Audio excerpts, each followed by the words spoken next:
Hi everybody, and welcome back to FANG Friday. This is Ross Healy, the Chairman of Strategic Analysis Corporation and the Senior Portfolio Manager at McNichol & Associates Asset Management. First, as a reminder, I will be a guest again on BNN on April the 4th at noon, so make sure to add that to your calendar. Now, on to the FANGs. As you will see in a moment, 6 of the 8 FANGs plus Tesla look as if they are set or maybe set to deliver a very questionable performance. That's Ross talk for poor results. And that in and itself would therefore raise an additional question: to what extent are the FANGs still representative of the NASDAQ, particularly the NASDAQ 100, and therefore what may lie ahead for growth stocks in general? It is still a bit early to answer this question, but at least you should know what to look for. Now, before we take a closer look at the FANGs, as always, I do like to say thanks to everyone who likes this video and all our subscribers. Well, let's start off with Amazon, and Amazon is still safely in what I might call my Phantom FANG portfolio.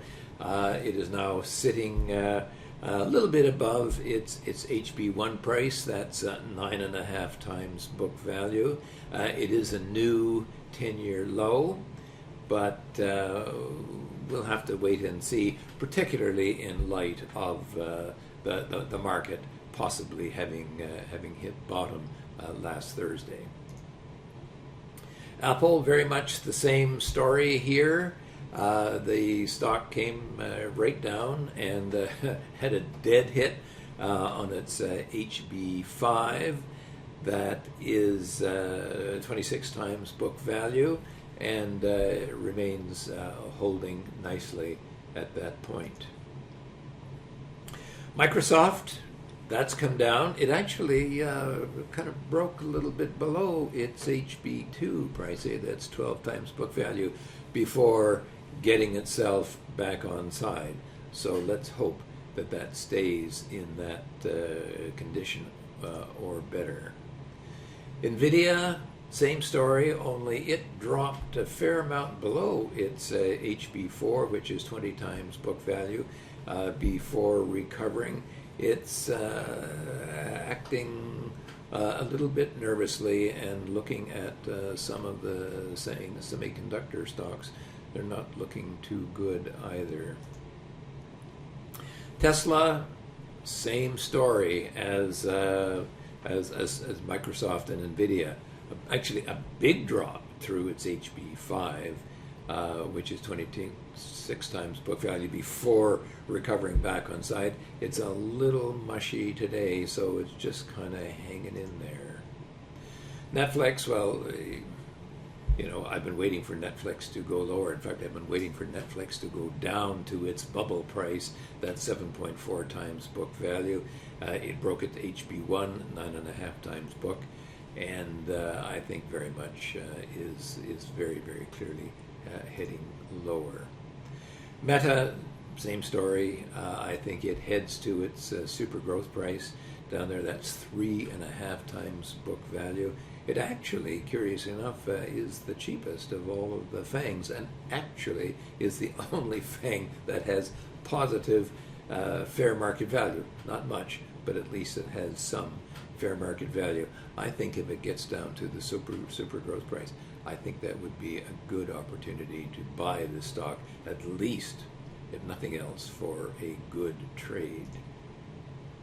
Alphabet is in, we have to say it's in no man's land. It's come off its peak at its bubble price. It is in between its bubble and its mid-super growth price, which is 5.5 times book.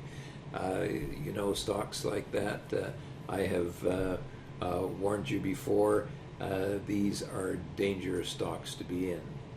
And I would not want to be in there. It's basically a 50-50 what happens next.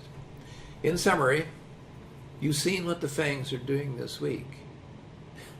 Have you ever seen a more pathetic sight? Or a more promising sight, depending on your current attitude towards the market, than this week's showing? So let's not give up hope yet. Two of the FANGs are hanging in there. Amazon and Apple are on the plus side of the scale. Even if they are close to support, they are still on side and hopefully will stay that way. The NASDAQ 100 and the Standard & Poor's 500 both reached solid support a week ago Thursday, as I reported last week, and have rebounded. Let's assume, let's hope, that these two stocks do likewise. Microsoft, Nvidia, and Tesla are very much sitting on the fence and could go either way. They remain safe, if a bit wobbly, or they could break lower. You've seen where their breakpoint values are that would signal a definitive outcome, and I would act accordingly if you hold any of these stocks. Netflix and Meta are clearly breaking lower, and I would continue to avoid holding them for now, as I have for some time. Finally, Alphabet, as I said, is in no man's land, although looking as if it still has a little way to go before it could find solid support. Remember what I said about stocks that are between breakpoints. Their immediate future direction is a random walk, and I do not buy into stocks with a 50-50 outcome. At this juncture, I should emphasize again that our SVA service is for do-it-yourself investors. There are two ways that we can earn our fees. The first is to help you find stocks to buy, but the other, and perhaps far more important at this time, is to help you avoid the kinds of huge losses that the stock market can inflict.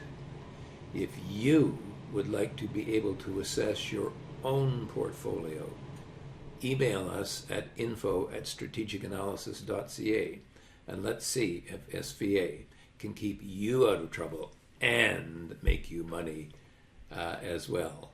Please note, in saying this, I am not offering to perform this analysis for you. I am offering you a service that will teach you now and forever to do that for yourself.